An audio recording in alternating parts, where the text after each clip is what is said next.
नमस्कार,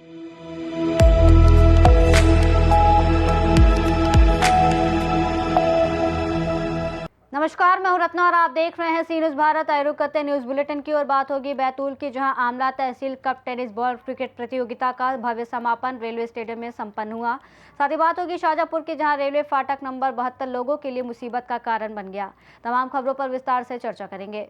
स्वर्गीय गनीता बाई उइके की स्मृति में आयोजित आमला तहसील कप टेनिस बॉल रात्रिकालीन क्रिकेट प्रतियोगिता का भव्य समापन रेलवे स्टेडियम में संपन्न हुआ। फाइनल मुकाबले में बड़ी संख्या में खेल प्रेमियों की मौजूदगी रही। कार्यक्रम में मुख्य अतिथि के रूप में नगर पालिका अध्यक्ष नितिन गाडरे मौजूद रहे, जबकि विशेष अतिथि के रूप में संदीप धुर्वे, जिला पंचायत सदस्य भीमपुर, सोनू मसोदकर, भीम आर्मी प्रमुख बैतूल सहित अन्य गणमान्य अतिथि मौजूद रहे। अतिथियों ने खिलाड़ियों से परिचय प्राप्त कर टॉस कराया और उनका उत्साहवर्धन किया। विजेता टीम नवाब बॉयज को 50,000 रुपए नगद और ट्रॉफी, उपविजेता रुद्रा 11 को 25,000 रुपए नगद और ट्रॉफी प्रदान की गई। अन्य खिलाड़ियों को भी विभिन्न पुरस्कारों से सम्मानित किया गया। रवि यादव को मैन ऑफ द मैच चुना गया। वहीं जीतू मानकर को बेस्ट बैट्समैन और man of the series, Damodar को बेस्ट बॉलर, रवि यादव को बेस्ट विकेट कीपर का पुरस्कार मिला। आयोजन समिति ने सभी खिलाड़ियों, अतिथियों और सहयोगियों का आभार व्यक्त किया। आमला से सी न्यूज संवाददाता दिलीप चौकीकर की रिपोर्ट। चंदौली जिले में पुलिस ने बड़ी कार्रवाई करते हुए गौ तस्करों से मिलीभगत करने वाले एक आरक्षी को गिरफ्तार किया है। आरोपी सिपाही पुलिस की रेड और लोकेशन की गोपनीय जानकारी गौ तस्करों तक पहुंचाने का काम करता था। मामले का खुलासा मोबाइल कॉल डिटेल और इलेक्ट्रॉनिक साक्ष्यों की जांच के दौरान हुआ, जिसके बाद पूरे नेटवर्क का पर्दाफाश हुआ। बताया जा रहा है कि आरोपी सिपाही भ्रष्टाचार निवारण अधिनियम समेत कई मामलों में पहले से वांछित था और अंबेडकर नगर से उसकी गिरफ्तारी की गई। वह लंबे समय से पुलिस की निगरानी में भी था। वर्तमान में आरोपी सिपाही निलंबित है और उसके खिलाफ विभागीय कार्रवाई भी तेज कर दी गई है। चंदौली पुलिस की इस कार्रवाई से महकमे में हड़कंप मच गया है। पुलिस ने कहा है कि जीरो टॉलरेंस नीति के तहत भ्रष्टाचार पर लगातार सख्त कार्रवाई जारी रहेगी। देखिए, ये थाना बेलिया में एक गौ तस्करी का मुकदमा दर्ज किया गया था, जिसमें 25,000 के नामी श्याम बाबू पकड़ा गया था, गिरफ्तार हुआ था। उसे पूछताछ के क्रम में और जो भी उसका CDR और इलेक्ट्रॉनिक सर्विलांस, इलेक्ट्रॉनिक जो भी चीज़ें थी, जब उनका विश्लेषण किया गया तो ये पाया गया कि थाना चंदौली से ही एक आरक्षी सत्येंद्र यादव, इससे इनका लगातार संपर्क होना पाया गया। पूछताछ में और भी ये बात सामने आई कि सत्येंद्र यादव के द्वारा जो ये गौ तस्कर हैं, ये एवं अन्य भी कई गौ तस्करों को जो पुलिस की लोकेशन है या जो मूवमेंट है या सेफ पासेज कराने के लिए इस प्रकार से सहयोग किया जाता था। प्रकरण में ये भी अवगत कराना है कि जो सत्येंद्र यादव है, इस पर पूर्व में भी गौ तस्करों के सहयोग के संबंध में ही भ्रष्टाचार निवारण का भी एक मुकदमा थाना सैयद राजा में पंजीकृत था, जहाँ से एंटीसिपेटरी बेल पर था। इस अभियोग में श्याम बाबू के द्वारा जब जानकारी मिली तो इस पर काम करना शुरू किया गया और इसकी ये तथ्य संज्ञान में आया कि वर्तमान में अम्बेडकर नगर में रह रहा है। वहाँ पर तत्काल टीम भेज करके इसकी गिरफ्तारी कराई गई है। इस समय निलंबित भी चल रहा था एवं थाना चंदौली जनपद से गैर हाजिर भी चल रहा था और लगातार इस तरह के अवैध गतिविधियों में संलिप्त था। इसके साथ एक सिपाही के और सदराजा में मुकदमा दर्ज हुआ था, उस पर क्या था? जी, इसके एक भाई पे भी मुकदमा दर्ज हुआ था, जो कि उस जो भ्रष्टाचार का मुकदमा था उसमें जेल भी गया था। इस पे भी हम डिटेल में काम करेंगे, मैनुअल सूचना के आधार पे भी, जो इलेक्ट्रॉनिक चीज़ें हैं उनके आधार पे भी, और इसमें जो भी लोग इसमें सम्मिलित हैं, चाहे वो विभाग के बाहर के हों या विभाग के अंदर के हों, किसी को छोड़ा नहीं जाएगा। गौ तस्करी पर चंदौली पुलिस के द्वारा लगातार सतत रूप से कार्रवाई की जाती रही है। इस संबंध में वर्ष 2025 में कुल 162 मुकदमे दर्ज किए गए हैं, 410 अभियुक्तों को गिरफ्तार किया गया है, 1297 पशु बरामद किए गए हैं, 90 किलो गोमांस बरामद किया गया है, 178 वाहन बरामद किए गए हैं, 17 अभियुक्तों पर गुंडा की कार्रवाई एवं गैंगस्टर के तहत 9 अभियोग 38 अभियुक्तों के विरुद्ध पंजीकृत किए गए हैं। इसी प्रकार वर्ष 2026 में अब तक 46 अभियुक्त पंजीकृत किए जा चुके हैं, जिनमें 127 अभियुक्त गिरफ्तार किए गए हैं, 345 पशु बरामद किए गए हैं एवं 55 वाहन जब्त किए गए हैं।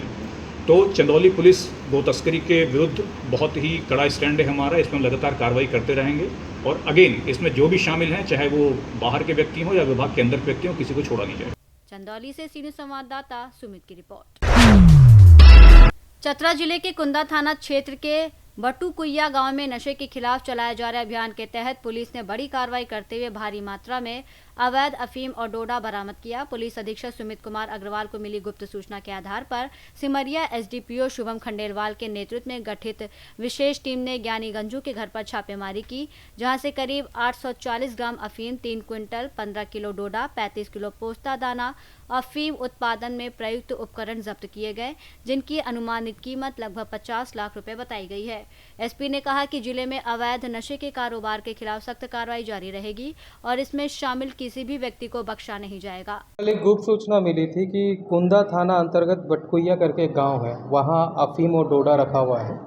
इसी सूचना के सत्यापन और अग्रतर कार्रवाई हेतु अनुमंडल पुलिस पदाधिकारी सिमरिया के नेतृत्व में एक टीम का गठन किया गया। टीम ने छापामारी की और छापामारी के क्रम में एक घर से हम लोगों ने 840 ग्राम अफीम और 315 किलोग्राम डोडा प्राप्त किया है 17 बोरा में, और साथ में 35 किलोग्राम पोस्ता दाना, एक मोटर पंप, 2 सेक्शन पाइप और एक फीता का बंडल। इससे साफ स्पष्ट होता है कि उनके द्वारा खेती भी किया जा रहा था और उन्होंने अपने यहाँ डोडा और अफीम जमा किए थे। वहाँ 3 लोगों के संदिग्ध पाया गया, तीनों पे नेम्ड एफआईआर किया गया है। उन लोगों के लिए छापामारी की जा रही है, जल्द से जल्द उन लोगों को गिरफ्तार कर लिया जाएगा। इस तरह चतरा पुलिस के द्वारा एक लगातार अफीम के खिलाफ अभियान चलाया जा रहा है और हम लोग इसमें कड़ी कार्रवाई किए हैं और इसका अगर मूल्य देखेंगे तो लगभग 50 लाख रुपए जो है इसका एनसीबी के आधार पर मूल्य है।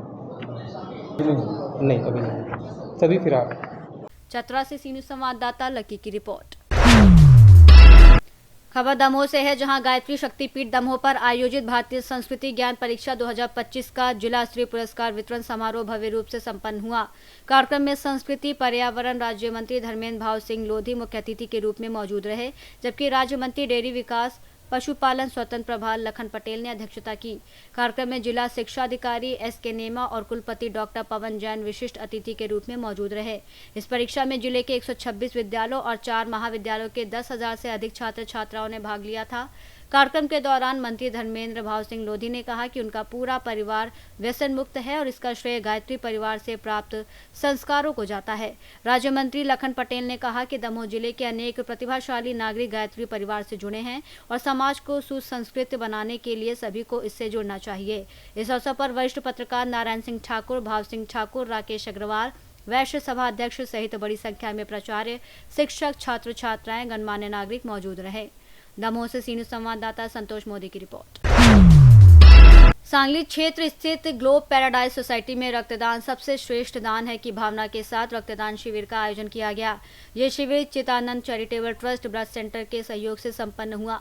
कार्यक्रम में सोसाइटी के जागरूक नागरिकों ने उत्साहपूर्वक भाग लेते हुए बड़ी संख्या में रक्तदान किया। शिविर के सफल आयोजन में ब्लड सेंटर के डॉक्टरों और सहयोगियों ने महत्वपूर्ण भूमिका निभाई। ग्लोब पैराडाइज सोसाइटी के अध्यक्ष माधव सिंह, सचिव तुषार फिरके, कोषाध्यक्ष सुजीत विश्वकर्मा सहित पदाधिकारियों ने रक्तदान के महत्व पर प्रकाश डालते हुए सभी सदस्यों को प्रेरित किया था, जिसके परिणाम स्वरूप रविवार को ये आयोजन सफलतापूर्वक संपन्न हुआ। शिविर के सफल आयोजन पर सोसाइटी पदाधिकारियों ने सभी रक्तदाताओं सहयोगियों का आभार व्यक्त किया। ग्लोब पॅराडाईज सोसायटीचा प्रेसिडेंट आहे। सर्वात प्रथम मी ग्लोब पॅराडाईजचे जेवढे मेंबर आहेत, ज्यांनी ब्लड डोनेशन केले, त्यांचं मनापासून धन्यवाद देतो।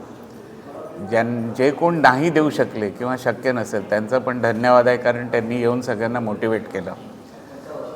1-1.5 महिन्यापूर्वी आम्ही हा प्रोजेक्ट घ्यायचा असा विचार मनात आला की मला सपोर्ट सेक्रेटरी तुषार आणि जे आमचे ट्रेझरर आहेत सुजित यांनी सपोर्ट केला आणि आम्ही कमिटीमध्ये असा प्रस्ताव मांडला की आपण प्रत्येक वेळेस ब्लड डोनेशन, आता समजा 110 कुटुंब आमच्या सोसायटीत राहतात, कुठेतरी प्रत्येकाला कधी ना कधीतरी ब्लड हे लागत असतं आणि त्यांना त्याप्रमाणे मिळायला पाहिजे, म्हणून आपण एक रक्तदान शिबिर आपल्या सोसायटीतर्फे करूया असा मनात प्रस्ताव आम्ही मांडला। सगळ्यांनी एकमताने होकार दिला आणि हा जो प्रोजेक्ट आहे आम्ही तो सिद्ध झाला आणि त्याचा पूर्णपणा केला असं आम्हाला वाटत असतं। हे जे रक्तदान आहे करण्याचा मागे उद्देश असं आहे की समाजामध्ये आणि आपल्या सोसायटीमध्ये कुठेतरी प्रत्येक ठिकाणी जसं डॉक्टर बिजॉय सर यांनी हा रक्त शिबिर आयोजन केलं आहे, रक्त त्यांना कमीच पडत असतं। हल्ली थॅलेसेमिया नावाचा जो प्रकार आहे त्याला पण ब्लड भरपूर लागत असतं, म्हणून आम्ही रक्तदान शिबिर आयोजित केलेलं आहे। आणि ह्याच्या मागे सगळ्या सोसायटी मेंबरचा मी मनापासून धन्यवाद देतो की त्यांना याला भरपूर साथ देऊन हा प्रोजेक्ट संपूर्ण योग्यरित्या यशस्वी केला आहे. म्हणजे स्टार्टिंगला विचार केला होता की 25 होतील, पण आता जो आकडा आहे रजिस्ट्रेशन 40च्या वर गेलेला आहे, 50पर्यंत होईल असं आम्हाला वाटतं. डोंबिवली से सीरू संवाददाता दीपक मोरे की रिपोर्ट। हापुड़ जनपद गढ़मुक्तेश्वर की ब्रज घाट पर सोमवार को उस समय हड़कंप मच गया जब बरेली निवासी एक महिला ने अपने 3 बच्चों के साथ गंगा में कूदकर आत्महत्या का प्रयास किया। घाट पर मौजूद नाविकों और गोताखोरों ने तत्परता दिखाते हुए चारों को समय रहते सुरक्षित बाहर निकाल लिया। बाहर निकलने के बाद महिला और बच्चों की हालत बिगड़ गई, जिन्हें उल्टी, पेट दर्द और चक्कर आने लगे।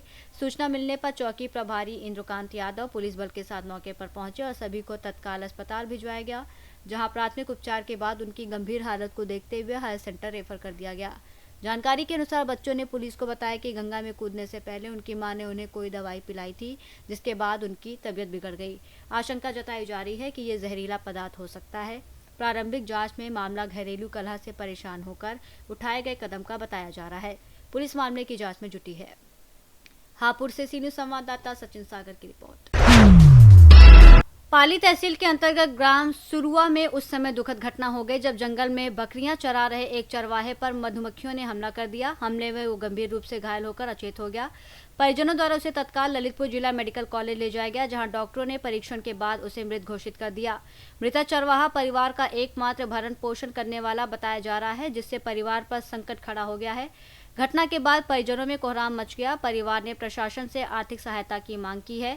फिलहाल पुलिस और प्रशासनिक स्तर पर मामले की जानकारी ली जा रही है। क्या नाम है और कहाँ से है आप? हमारा नाम राजेश पटेल है, हम ग्राम सुरगुआ से हैं। क्या क्या घटना हो गई? इनके साथ ये हमारे मतलब चाचा जी हैं और ये बकरियां चराने गए थे जंगल में, जहाँ पे मक्खियाँ लगी होंगी बड़ी वाली। इन्होंने क्या हमला कर दिया। अब यहाँ से नहीं भाग पाए। हमला इतना जोरदार था कि वहीं पर अचित अवस्थाएँ पड़ी मिली। ऐसे फोन आया तो हम लोग अस्पताल लेके आए और यहाँ पर डॉक्टर ने उनको मृत घोषित कर दिया। कितनी वर्ष के होंगे वो? 55 से 60 की उम्र है। क्या क्या स्थिति है उनकी आर्थिक? क्या कैसा परिवार भरण पोषण करता था? बहुत आर्थिक स्थिति बहुत खराब है। मतलब बकरियों से पालन पोषण करते हैं। आप जानते हैं जिनके पास बकरियाँ हैं स्थिति खराब ही होती है। गरीब आदमी हैं हम लोग। क्या चाहते हैं हम सरकार से आर्थिक मदद चाहते हैं। जी, क्या नाम है आपका? हाँ, सीताराम। कहाँ से आए हैं? सुरगुआ से है। क्या हुआ आपके पिताजी को? पिताजी को बहुत बड़ी मछली ने काटा। कैसे कहाँ पर काटा? क्या कर रहे थे? अरे बकरियां चढ़ा रहे थे, पूरे शरीर में काट खाया। तो मधुमक्खियों ने का एक हमला कर दिया। अरे कहाँ पे चढ़ा रहे थे? नहर में चढ़ा रहे थे, नाला के पास काटा। अभी कहाँ ले आए हैं? अभी ललितपुर सरकारी अस्पताल। क्या कहा डॉक्टरों ने? डॉक्टर ने ये कहा कि खत्म हो गया। ललितपुर से सीनियर संवाददाता विकास सोनी की रिपोर्ट। खबर प्रतापगढ़ से है, जहां नगर स्थित रामराज इंटरमीडिएट कॉलेज पट्टी में स्कूल चलो अभियान के तहत संगोष्ठी का आयोजन किया गया। इस अवसर पर एनसीसी कैंडिडेट्स छात्र छात्राओं ने जागरूकता रैली निकालकर लोगों को शिक्षा के प्रति प्रेरित किया। रैली के दौरान छात्रों ने आधी रोटी खाएंगे, स्कूल जरूर जाएंगे और साक्षरता की जय जयकार जैसे नारों से नगर को गुंजायमान कर दिया। कार्यक्रम में प्रधानाचार्य डॉक्टर प्रशस्त कुमार त्रिपाठी ने शिक्षा के महत्व पर प्रकाश डालते हुए विद्यार्थियों को नियमित अध्ययन और अनुशासन के लिए प्रेरित किया। वहीं बता दें कि इस अवसर पर बड़ी संख्या में शिक्षक गणमान्य लोग मौजूद रहे, जिनमें प्रकाश दत्त मिश्र, सतीश पांडे, राजेश दुबे, राकेश मिश्रा, वेद प्रकाश उपाध्याय, एनसीसी अधिकारी सुरेश मिश्र सहित अन्य शिक्षक शामिल रहे। कार्यक्रम का संचालन हिंदी प्रवक्ता अरुण मिश्रा ने किया और अंत में सभी ने शिक्षा के प्रसार और बच्चों को विद्यालय से जोड़ने का संकल्प लिया। प्रतापगढ़ से सी न्यूज़ संवाददाता अभिषेक वर्मा की रिपोर्ट। हरियाणा राज्य चुनाव आयोग ने आज निकाय चुनाव की घोषणा कर दी है और इसके तहत रेवाड़ी नगर परिषद और धारूहेड़ा नगर पालिका में भी चुनाव कराए जाएंगे। जिला निर्वाचन अधिकारी और डीसी अभिषेक मीणा ने बताया कि चुनाव को लेकर प्रशासन ने पूरी तैयारी कर ली है और जो भी कार्य लंबित हैं उन्हें तेजी से पूरा किया जा रहा है। उन्होंने जानकारी दी कि चुनाव कार्यक्रम के अनुसार 15 अप्रैल को अधिसूचना जारी की जाएगी और इसके बाद 21 से 25 अप्रैल तक नामांकन दाखिल किए जाएंगे। 28 अप्रैल को नामांकन वापसी और चुनाव चिन्हों का आवंटन किया जाएगा। उन्होंने बताया कि मतदान 10 मई को होगा, जबकि मतगणना 13 मई को की जाएगी। डीसी ने कहा कि शांतिपूर्ण और निष्पक्ष चुनाव कराना प्रशासन की प्राथमिकता है और इसके लिए सभी आवश्यक तैयारियां पूरी कर ली गई हैं।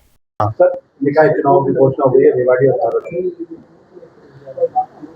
देखिए जी, राज्य चुनाव आयोग ने आज जैसा कि आपको बताया कि अभी कुछ देर पहले चुनाव की घोषणा कर दी है। उसमें 15 तारीख को नोटिफिकेशन जारी होगा, 21 से 25 तक नामांकन होंगे, फिर 27 तारीख को नामांकनों की जांच होगी, 28 को नामांकन वापसी की आखिरी तारीख है, 10 तारीख को मतदान है और 13 तारीख को वोटों की गिनती है। उसके लिए हम पूरी तरह तैयार हैं। हमने मतदाता सूची पहले से तैयार कर ली है। मतदाता सूची पे सभी आपत्तियां, दावे, आपत्तियां मांगी जा चुकी हैं, उन पर फैसला हो चुका है। वार्ड वाइज मतदाता सूची है वो पब्लिश की जा चुकी है। इसके अलावा एक वोटर स्लिप है, हम वोटर स्लिप भी हर एक घर में अब की बार देंगे, ये BLOs के माध्यम से।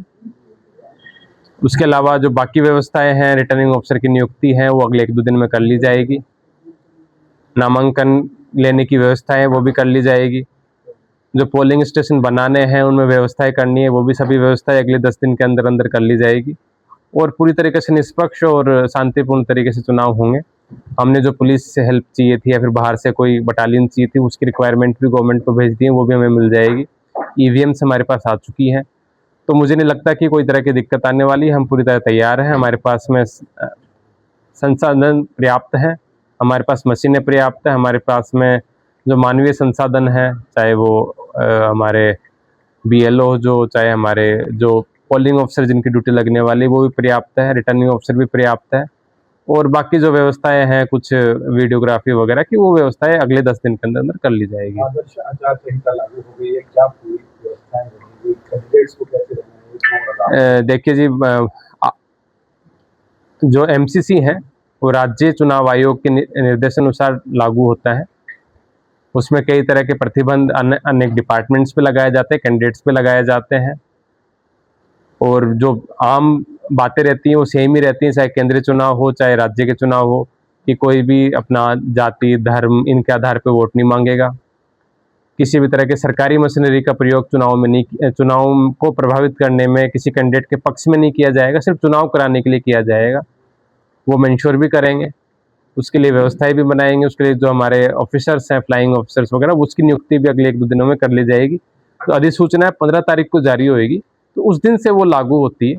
उस दिन के बाद में किसी भी तरह का जो इलीगल पोस्टर्स हैं, किसी ने जाति धर्म के नाम पे उकसाने की कोशिश की है, उन सब पे हम कार्रवाई करेंगे। तो 15 तारीख से पहले पहले हमारे जितने फ्लाइंग ऑफिसर जो लगने हैं वो लग जाएंगे, उसको भी हटा लिया जाएगा 15 तारीख से पहले। 15 तारीख को हमारा है चुनाव की अधिसूचना जारी होगी, उससे पहले पहले हम करेंगे दोनों सर। देखिए जी, अभी क्योंकि आज की जो प्रेस कॉन्फ्रेंस थी उसमें ये सूचना हमने संकलित नहीं की है, बट वो आपको ड्यू कोर्स में बता दी जाएगी। बाकी हमने जितने भी बूथ है हमारे, लगभग हमने 118 कितने भेजे, कुछ ये एग्जैक्टली तो याद नहीं है, बट 118 के आसपास हमने बूथ हर वार्ड में बना के वो भेज दिए सरकार को। वो अप्रूवल हमें, क्योंकि आज चुनाव की घोषणा हुई तो आज आ जाएगी राज्य। रेवाड़ी से सीधू संवाददाता चैन सिंह की रिपोर्ट। पश्चिम रेलवे रतलाम मंडल के अंतर्गत सुंदरसी मार्ग स्थित रेलवे फाटक नंबर 72 पर इन दिनों आमजन को भारी परेशानियों का सामना करना पड़ रहा है।